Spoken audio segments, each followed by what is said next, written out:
जय हिंद दोस्तों। Oxford career centre defence academy में आपका हार्दिक स्वागत और अभिनंदन है दोस्तों मैं सुनील गुज्जर और अपन चर्चा कर रहे थे रीजनिंग वाले सेक्शन की। और रीजनिंग में अपन जो है कैलेंडर वाला अध्याय पढ़ रहे थे। और कैलेंडर में अपन ने कैलेंडर का पार्ट फर्स्ट देख लिए थे, सेकंड और थर्ड पे अपन चर्चा कर चुके थे। आज अपन कैलेंडर के पार्ट 4 पे चर्चा करेंगे और उसके बाद में कैलेंडर का विधिवत समापन करेंगे। उसके बाद में अपन नेक्स्ट टॉपिक पढ़ेंगे। तो देखो कैलेंडर के अंदर और कुछ क्या बातें रह जाती हैं, उन बातों के ऊपर जो है अपन चर्चा करने जा रहे हैं। तो देखिए अपन ने कैलेंडर का एक यूनिवर्सल मेथड पढ़ा था कि यूनिवर्सल मेथड के द्वारा अपन कोई भी अगर डेट हो तो उसका सही एग्जैक्ट वार निकाल सकते हैं। तो उस यूनिवर्सल मेथड के द्वारा ही इस क्वेश्चन को अपन सोल्व करेंगे। और क्वेश्चन क्या है, देखो अगस्त 2004 में कितने सोमवार थे। अब अपने को यहाँ पे डेट नहीं दे रखा कि कितनी डेट, पहली तारीख को या दूसरी तारीख को या तीसरी तारीख को, डेट नहीं दे रखा।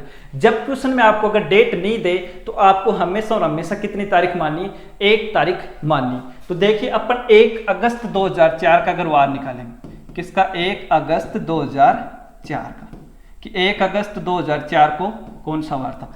अब जब 1 अगस्त 2004 का निकालेंगे तो मैंने आपको पता रखा है कि सबसे पहले आपको डेट लिखनी है, उसके बाद में मंथ कोड लिखना है। अब देखो मंथ कोड मैंने लिखवाया था 144, 025, 036 और 146। ये तो था सामान्य वर्ष का। लीप वर्ष में देखो एक तो जनवरी में माइनस हो जाता है और एक फरवरी में माइनस हो जाता है। बाकी पूरा का पूरा क्या होता है, एज इट इज होता है। ठीक, तो ये मंथ कोड थे। अब आपको अगस्त का कोड चाहिए। तो देखो जनवरी, फरवरी, मार्च, अप्रैल, मई, जून, जुलाई और अगस्त। तो अगस्त का कोड कितना है, 3 है। कितना है, 3। उसके बाद में देखो 2004। अब 2004 में सबसे पहले आपको कोड चाहिए 2000 का, उसके बाद में 4 लगाना आपको। ठीक, तो 2000 का कोड कितना होता है, देखो मैंने बताया था कि 1600 का कोड कितना होता है, 6। ठीक, उसके बाद में 1700 का कोड कितना होता है, 4। उसके बाद में 1800 का कोड कितना होता है, 2। उसके बाद में 1900 का कोड कितना होता है, 0। उसके बाद में 2000 का कोड कितना होता है, 6। इस प्रकार से मैंने कोड लिखवाए थे आपको। अब देखो 2000 का कोड कितना बताओ, 6 है कि नहीं, तो यहाँ पे क्या लिखेंगे, 6, फिर प्लस, फिर यहाँ पे लास्ट का सन लिखना आपको 4, फिर प्लस। अब देखो 4 के अंदर लीप ईयर कौन सा आएगा, एक 2004 ही तो लीप ईयर है, तो 4 के अंदर लीप ईयर कितने आएंगे, 1 आएगा। तो लास्ट में आपको लिखना है लीप ईयर और बट्टे में भाग कितना के दे देना है, 7 का आपको दे देना है भाग। अब देखो 6 और 1 कितना होता है, 7, कैंसिल हो गया। 4 और 3 7 होता है, प्लस 1। प्लस 1 का मतलब क्या होता है, प्लस 1 का मतलब होता है संडे, और संडे मतलब रविवार। क्या होता है, रविवार। मतलब क्या हुआ कि 1 अगस्त 2004 को क्या वार था, रविवार था। अब आपसे पूछा क्या कि कितने सोमवार थे। जब 1 तारीख को रविवार था तो 2 को क्या होगा बताओ, 2 को सोमवार होगा।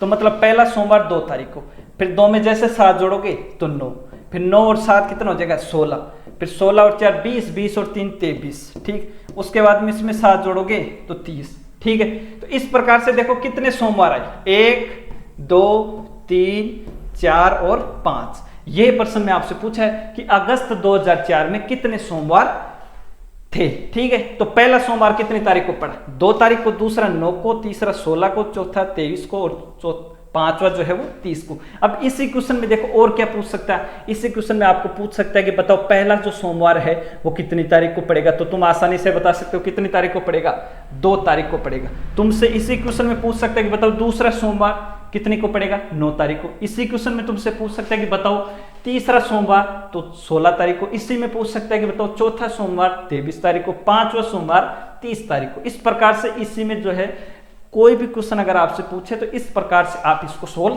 कर सकते हो। और भी इसमें क्या पूछ सकता है, बिल्कुल जैसे आपसे पूछ ले कि बताओ मंगलवार, पहला मंगलवार जो है वो कब पड़ेगा। जब 2 तारीख को क्या है, सोमवार है, तो 3 को क्या होगा बताओ, मंगलवार। तो किसी का भी पूछे सप्ताह के 7 दिनों में से आपको कोई भी दिन अगर पूछे तो आप तो जो है ये यूनिवर्सल मेथड लगा के आ जाना। इससे आपके एक एक क्वेश्चन का आंसर एकदम एग्जैक्ट आ जाएगा। ठीक है, तो ये आशा करता हूं पहला जो अपन ने यूनिवर्सल मेथड से जो क्वेश्चन आपको बताया है ये अच्छे से समझ में आया होगा। ठीक है, नेक्स्ट अपन चर्चा कर लेते हैं आगे। अगला है देखो, the last day of any century cannot be. मतलब क्या है कि किसी भी शताब्दी का अंतिम दिन, कोई भी शताब्दी है उसका अंतिम दिन क्या नहीं हो सकता, मंगलवार, गुरुवार और शनिवार, ये कभी भी नहीं हो सकता। ठीक है ना, कोई भी शताब्दी हो ठीक है ना, उसका अंतिम दिन क्या नहीं होगा, मंगलवार, गुरुवार और शनिवार। ये बात आपको ध्यान में रखनी है। देखो अंतिम दिन का मतलब क्या होता है, जैसे आ गया 31 दिसंबर 2006, ठीक, ये कोई भी शताब्दी है, इसका अंतिम दिन 31 दिसंबर 2006, ठीक, ये जो है कभी भी मंगलवार, गुरुवार और शनिवार कभी भी नहीं होगा। इस प्रकार से देखो, अगर इस प्रकार का क्वेश्चन अगर आपके आ जाए, ठीक, तो इसको तुम आसानी से सोल्व कर सकते हो। कैसे सोल्व कर सकते हो, देखो इनमें से आएगा कि नहीं आएगा, इस चीज की अपन जांच करते हैं कि वास्तव में ये नहीं होते हैं। तो वो यूनिवर्सल मेथड से करोगे तो सबसे पहले डेट, उसके बाद में दिसंबर का कोड मैंने कितना लिखवाया, 6 होता है, 2000 का कोड कितना होता है, 6, उसके बाद में 6 और उसके बाद में लीप ईयर कितने आएंगे, 6 में 1 आएगा, और भाग कितने का दे दोगे, 7 का। अब 7 चौक 28, कितने बच गए, 3, यहाँ पे 6 और 6 12 और 6 3 18। अब देखो इसको तो जोड़ने की जरूरत नहीं, 6 और 6 कट गए, यहाँ पे कितने आ गए, 12 और बटे में 3। अब 12 और 3 कितना होता है, 15 बटे में 7, कितना बच गया, +1, और +1 क्या होता है, रविवार। कौन सा वार, रविवार। तो बताओ मंगलवार, गुरुवार और शनिवार में से आया क्या, नहीं आया गुरुजी, तो बताओ रविवार है ना, और रविवार इसमें है ही नहीं, तो इसका मतलब तुम्हें ऑप्शन कट करना आ गया। ऑप्शन कट कैसे करोगे, जैसे इसी क्वेश्चन में आपको ए ऑप्शन दे देता, ये क्वेश्चन एग्जाम में आ जाता कि बताओ 31 दिसंबर 2006 को कौन सा वार होगा, आपके पास ए ऑप्शन आ गया मंगलवार, क्या आ गया, मंगलवार। आपके पास बी ऑप्शन आ गया गुरुवार, कौन सा वार आ गया, गुरुवार। आपके पास सी ऑप्शन आ गया शनिवार, कौन सा वार, शनिवार। और आपके पास जो डी ऑप्शन है वो आ गया रविवार, कौन सा वार, रविवार। अब तुम्हें बताओ, अब अगर तुम्हें ये चीज पता है कि किसी भी शताब्दी का अंतिम दिन जो है वो मंगलवार, गुरुवार और शनिवार कभी भी नहीं हो सकता, तो आपको ये सूत्र भी लगाने की जरूरत नहीं है, क्योंकि आपको पता है ये शताब्दी का अंतिम दिन है, तो मंगलवार भी नहीं हो सकता, गुरुवार भी नहीं हो सकता, शनिवार भी नहीं हो सकता। तो एक ही तो ऑप्शन मात्र बचा है, तो कौन सा ऑप्शन बचा, वो डी ऑप्शन बचा है। तो राइट आंसर क्या हो जाएगा, रविवार। और आपको बिल्कुल निकालने की भी जरूरत नहीं है यहाँ पे यूनिवर्सल मेथड से कि आप जो है मंथ कोड लगाओगे, डेट लगाओगे, तो ये इतना भी जरूरत नहीं है। अगर आपको ये वाला फैक्ट पता है तो ये बहुत ही अच्छा फैक्ट है, आप इसको याद कर लेना कि किसी भी शताब्दी का अंतिम दिन जो है वो मंगलवार, गुरुवार और शनिवार कभी भी नहीं हो सकता है। ठीक है, आशा करता हूँ ये वाली चीज भी आपको अच्छे से समझ में आ गई होगी। नेक्स्ट अपन चर्चा करते हैं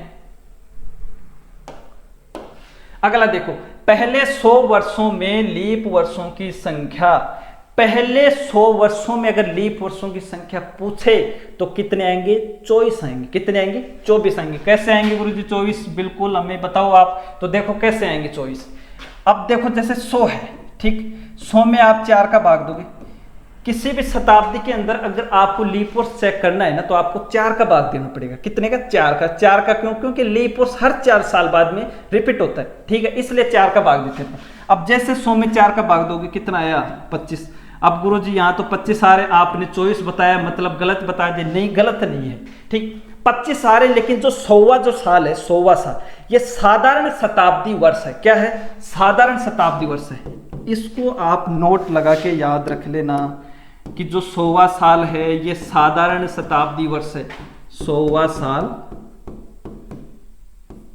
साधारण शताब्दी वर्ष क्या है, 100वां साल साधारण शताब्दी वर्ष,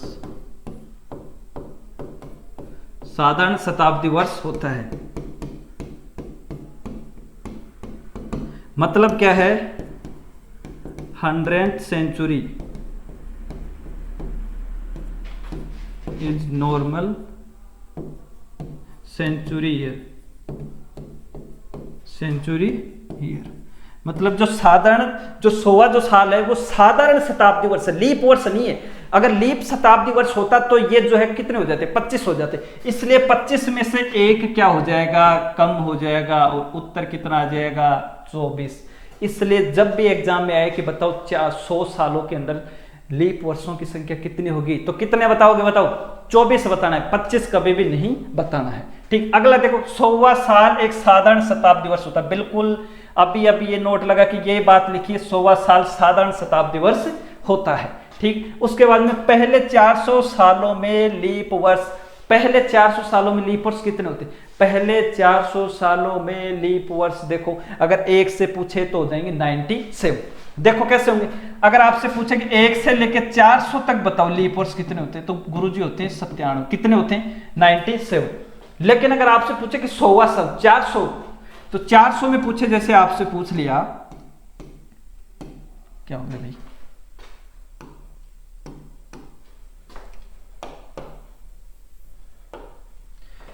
जैसे आपसे पूछ लिया कि 300 से 400, ठीक, तो 300 से 400 में होते हैं 25, कितने होते हैं 25, 301 से आएगा, ठीक, 300 तो इसमें काउंट हो जाएगा, किस में काउंट हो जाएगा, इसमें काउंट हो जाएगा। तो 301 से अगर आपसे 400 में पूछे तो कितने आएंगे, 25 आएंगे। लेकिन अगर आपसे 1 से लेकर 400 सालों तक अगर लीप ईयर्स पूछे तो कितने आएंगे, 97 आएंगे, ठीक है। कैसे आएंगे, देखो, पहले में 24, दूसरे में 24, तीसरे में 24 और लास्ट वाले में 25, जैसे ही इसको जोड़ोगे कितना आएगा, 97, ठीक। ये 24 किसके, 1 से लेके 100 तक, ये 101 से 200 तक, ये देख, ये है 1 से 100, ठीक, इसको दूसरे पेन से लिख देते हैं, ये है 101 से 200, ये है 201 से 300, ये है 301 से 400, इस प्रकार इन सबको जोड़ोगे तो कितना आएगा बताओ, 97। तो पहले 400 सालों में लीप ईयर्स कितने हो जाएंगे, 97, ठीक है।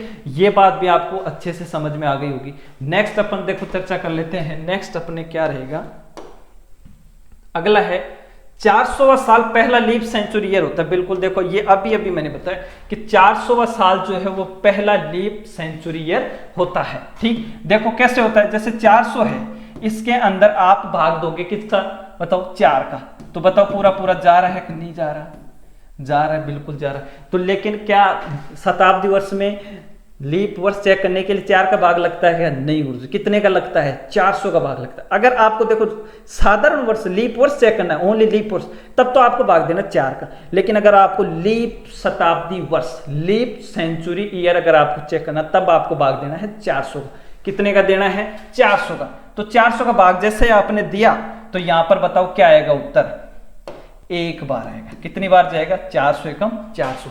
तो बताओ 400 में 400 का भाग पूरा पूरा जाता है, मतलब 400वां साल फर्स्ट लीप सेंचुरी ईयर हो जाएगा, ठीक है। ये बात आपको ध्यान में रखनी है। और the first day of any century cannot be, मंगलवार, गुरुवार और रविवार, किसी भी शताब्दी का पहला दिन मंगलवार, गुरुवार और रविवार कभी भी नहीं हो सकता है। देखो इससे क्या रिलेशन है, जैसे किसी भी शताब्दी का 1 जनवरी 2003 की बात कर लेता हूं मैं, किसी भी शताब्दी का पहला दिन होना चाहिए 1 जनवरी, ठीक है ना। 2 जनवरी भी कर दिया तो ये वाला नियम नहीं लगेगा।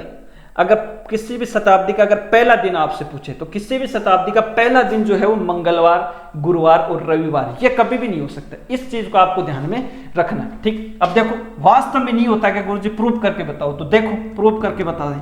सबसे पहले आपको डेट लिखनी है, ठीक। उसके बाद में बताओ जनवरी का कोड कितना होता है, 1 होता है, कितना होता है 1। 2000 का कोड गुरुजी 6, 3 का 3, क्या लीप वर्ष आएगा, क्या नहीं आएगा, बट्टे में 7, 6 और 1 7, 3 और 1 4, क्या आया +4, +1 रविवार, +1 किसका होता है, रविवार का, +2 सोमवार, +2 किसका होता है, सोमवार का, +3 मंगलवार, किसका होता है, मंगलवार, +4 किसका होता है, बुधवार। तो बताओ क्या आएगा, +4 किसका हो जाएगा, बुधवार का। बताओ यहां पे क्या है, मंगलवार, गुरुवार और रविवार। बताओ इनमें से आया क्या, नहीं आया ना, इनसे अलग आया ना, तो मतलब बात क्या है, एकदम सही है। किसी भी शताब्दी का पहला दिन मंगलवार, गुरुवार और रविवार, ये कभी भी नहीं होगा, ठीक है ना। ये चीज आप ध्यान में रखना। इनके अलावा जो बच गए 4 वो हो सकते हैं, तो इसका राइट आंसर क्या हो जाएगा, बुधवार। आप ऑप्शन इसको बिना करे भी निकाले भी कर सकते हो। अगर आपके ऑप्शन में 3 विकल्प ये आ जाए और 1 विकल्प अलग आ जाए, तो आपको पता ही ये 3 तो हो नहीं सकते, तो जो बच गए वो क्या हो जाएगा, उत्तर हो जाएगा। इस प्रकार से आप बिना इस तरीके से करे भी आप क्वेश्चन को कर सकते हो। लेकिन अगर विकल्प में जो है ये तीनों नहीं है तो फिर तो आपको निकालना ही पड़ेगा, ठीक है। नेक्स्ट अपन आगे चर्चा कर लेते हैं। हाँ, लास्ट अपना इस कैलेंडर टॉपिक का लास्ट जो सेक्शन है वो है कैलेंडर रिपीटेशन। मतलब जैसे बाजार में अपन गए, अपन ने 2022 का कैलेंडर खरीदा, अभी 2022 चल रही है, ठीक। इसका अपन ने कैलेंडर खरीदा, इसी कैलेंडर को अपन आगे कब काम में ले सकते हैं, ठीक, कि भाई अपने पैसे भी वेस्ट नहीं हो और इसी कैलेंडर को अपन सेफ रखे आगे कब काम में ले सकते हैं, उसको बोलते हैं कैलेंडर रिपीटेशन। कि मतलब कैलेंडर जो है पूरा का पूरा हूबहू डेट, मंथ, ईयर, जो त्योहार, सब के सब सेम टू सेम रहे, वार भी सेम टू सेम।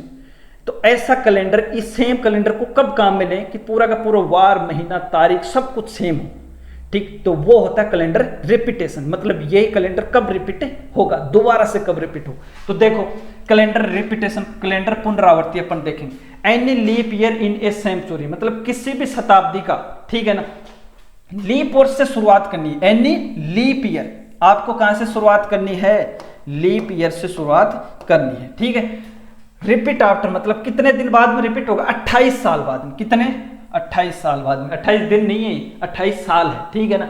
अब जैसे आपको मैंने यहाँ पे लिख भी रखा, जैसे 2012, तो 2012 जो है इसका कैलेंडर कब रिपीट होगा, आपको लीप ईयर में तो कितने जोड़ने, 28। अब जैसे 28 जोड़ो कितना आएगा, 2040। मतलब 2012 के कैलेंडर को आप 2040 में हूबहू काम में ले सकते हो, ठीक है। उसके बाद में जैसे 2013, इसमें कितना जोड़ना है, 6। आपको ये वाला क्रम याद रखना, 28 6 11 11, 28 6 11 11, ये वाला क्रम आपको ध्यान में होना चाहिए, ठीक। जैसे 2013 है तो 2013 में जैसे ही आप 6 जोड़ोगे कितना आ जाएगा, 2019। मतलब 2013 के कैलेंडर को आप 2019 में काम में ले सकते हो, ठीक है। उसके बाद में जैसे 2014, इसमें 11 जोड़ोगे 2025, और उसके बाद 2015, इसमें 11 जोड़ोगे 2026। मतलब 2015 को कैलेंडर को आप 2026 में काम में ले सकते हो। इस प्रकार से ये जो है ये कैलेंडर रिपीटेशन कहलाता है। मतलब सेम कैलेंडर को आप कब काम में ले सकते हो। जैसे आपके पास रैंडमली कोई ईयर आ जाए, जैसे मैं यहाँ पे लिख देता हूँ 1944, कि बताओ क्वेश्चन आएगा 1944 के कैलेंडर को आप दोबारा कब काम में ले सकते हो, ठीक है।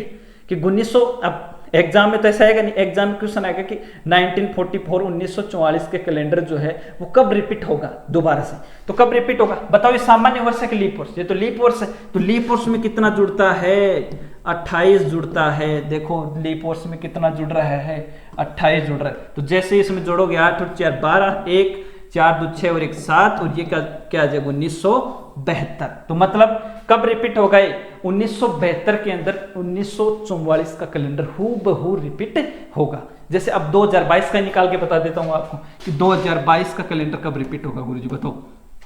अब 2022 लीप वर्ष है क्या, नहीं लीप वर्ष है ही नहीं। तो इससे ऊपर जाएंगे, जो लीप, इससे जस्ट ऊपर लीप ईयर कौन सा था, 2020, बताओ था कि नहीं। उसके बाद में क्या था 21, तो 2020 में तो जुड़ेगा साहब 28, इसमें जुड़ेगा 6, इसमें जुड़ेगा 11, तो इसमें जैसे 11 जोड़ोगे तो 2033। 2022 का कैलेंडर आपके पास है तो उसको सेव रख लेना, 2033 में काम आ सकता है वो आपके, ठीक है। तो नहीं तो 10-20 रुपए का कैलेंडर आता है, दूसरा ही लेके आ जाना, क्योंकि 11 साल तो कोई चीज़ आपको सेव रखो नहीं रखो वो दूसरी बात है। लेकिन अपन यहाँ पे पढ़ने की दृष्टि से देख रहे हैं कि 2022 का कैलेंडर वापस हूबहू कब रिपीट होगा, तो कब रिपीट होगा, 2033 में।